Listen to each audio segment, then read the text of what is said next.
राधे राधे दोस्तों, अगर आप भी उन व्यक्तियों की कतार में शामिल हैं जिनको छोटी छोटी बात पे गुस्सा आता है, जो दूसरों के साथ कई बार ड्राई बिहेव कर जाते हैं, एक ऐसा बर्ताव जिसमें दूसरों की भावनाओं का ख्याल ना रखा जाए और उनके हृदय को ठेस पहुंचा दी जाए। आज के ज़माने का सबसे जो हम कह सकते हैं कि एक बुरी बात, गलत बात यह है कि कहना तो सब चाहते हैं लेकिन सुनना कोई नहीं चाहता। हर कोई चाहता है कि उनके साथ मधुर वाणी में बात की जाए, लेकिन हम अपनी वाणी की तरफ ध्यान देना ही भूल जाते हैं। तो ये आज की कहानी इसी विषय पर है। बिना किसी देरी के आओ कहानी सुने। मुरलीधर के स्वभाव से उसके घर वाले ना तंग आ चुके थे। जब कोई इंसान गलत बोलना शुरू करता है या गलत शब्दों का उपयोग करना शुरू करता है तो दूसरों से पहले, सबसे पहले जो है उसकी तपश उसके घर वाले ही झेलते हैं। कुछ इस तरह का इंसान मुरलीधर भी था। वह हर किसी से कठोर तरीके से बात करता, ऐसे शब्दों का उपयोग करता जिससे लोगों का हृदय बहुत दुखी होता। लोगों को उनकी बातें चुभ जाती थी, जिससे उसका व्यापार भी प्रभावित हो रहा था। ग्राहक उसकी दुकान पर जाने से कतराने लगे। दिन ब दिन बिक्री कम होती चली गई।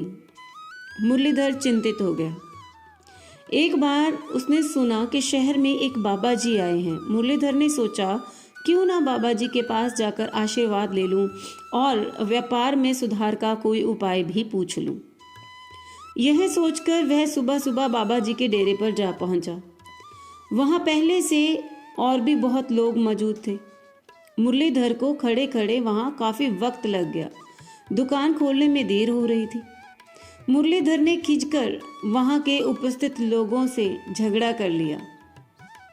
बाबा जी ने उसकी ओर देखा तो उसका स्वभाव समझने में बाबा जी को देर ना लगी। संत लोग किसी की एक झलक से ही उसके स्वभाव के बारे में जान जाते हैं। वैसा ही मुरलीधर के साथ भी हुआ। बाबा जी ने कहा, आओ बेटा, पहले तुम आ जाओ, इनकी बातें तो मैं बाद में भी सुन लूंगा। मुरलीधर खुश हो गया और उसने बाबा जी के चरण छूते हुए अपनी सारी समस्या बताई कि उसका व्यापार नहीं चल रहा है, कोई उपाय बताया जाए, क्योंकि उसे तो इस बात का एहसास ही नहीं था कि उसी की गलतियां की वजह से उसका व्यापार कम पड़ गया है। बाबा जी बोले, मैं तुम्हें उपाय अवश्य बताऊंगा, पहले तुम एक कहानी सुनो। तो बाबा जी ने उसे एक कहानी सुनानी आरंभ कर दी। एक धनी सेठ कई नौकरों के साथ यात्रा पर निकला। रास्ते में उसे प्यास लगी। उसने एक नौकर को पानी की तलाश में भेजा। नौकर कुछ दूर गया, वहां पर एक कुआं था। एक अंधा व्यक्ति लोगों को जल पिला रहा था। नौकर ने अकड़ से कहा, अबे ओ अंधे, एक लोटा जल मुझे भी दे दो।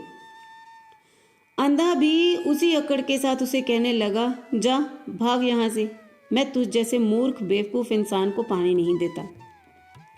नौकर को गुस्सा आ गया, लेकिन उसने सोचा अब अंधे के मुंह क्या लगूं, तो वो वापस आ गया। उसने आकर सेठ को सारी बात बताई। तब सेठ स्वयं अंधे के पास जल लेने के लिए गया। उसने मधुर वाणी में कहा, बाबा, मुझे बहुत प्यास लगी है, कृपया एक लोटा जल दे दे। अंधे ने कहा, बैठिए सेठ जी, अभी जल पिलाता हूँ। जल पीने के बाद सेठ ने अंधे से पूछा, बाबा, आपकी तो आंखें ही नहीं हैं, फिर आप कैसे जान गए कि मैं एक सेठ हूँ? तब अंधे ने कहा, सेठ जी, मनुष्य की वाणी ही उसके व्यक्तित्व का बोध करवाती है। यह कहानी सुनकर बाबा जी ने कहा, तुम भी उस नौकर की तरह कठोर वाणी में बोलते हो। सभी मीठी वाणी सुनना चाहते हैं। मीठी वाणी से बिगड़े हुए काम भी संवर जाते हैं, जबकि कटु वाणी से बना बनाया काम भी बिगड़ जाता है। और जैसा कि तुम्हारे साथ हुआ, तुमने अपने कटु वाणी से जमा जमाया व्यापार खत्म कर लिया। मुरलीधर को अपनी गलती का एहसास हो गया और उसी दिन से उसने गुस्सा करना बिल्कुल छोड़ दिया। ऐसी बानी बोलिए मन का आपा खोए, औरन को शीतल करे आप ही शीतल होए। तो सभी बोलो राधे राधे।